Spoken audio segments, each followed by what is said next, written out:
Museoissa me voidaan usein nähdä aikajanoja. Tavallisesti ne kulkee nykypäivästä taaksepäin, johonkin tiettyyn menneisyyden pisteeseen, jotta me voidaan tutkia, mitä kaikkea on tapahtunut matkan varrella ja missä järjestyksessä. Mutta entä jos me tutkittaisikin aikajanaa, joka liikkuu nykyhetkestä tulevaisuuteen?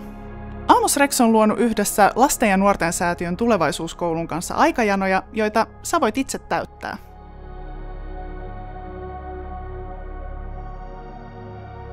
Mitä kaikkea pitää tapahtua, jotta vuonna 3024 aukeaisi ensimmäinen taidemuseo avaruudessa? Entä mitä on oikein käynyt, kun Amos Rex uppoaa syvemmälle maan alle vuonna 2224?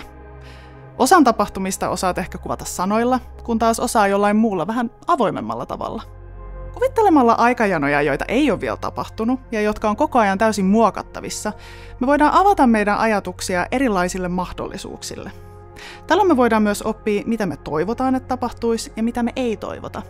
Ja myös miettiä sitä, että voidaanko me itse vaikuttaa tapahtumiin jollain tavalla. Ihan hauskaa kyllä, mutta tiesitkö sä, että tämä on myös yksi ihan oikea tulevaisuuden tutkimisen menetelmä? Millaisia aikajanoja sinä keksit?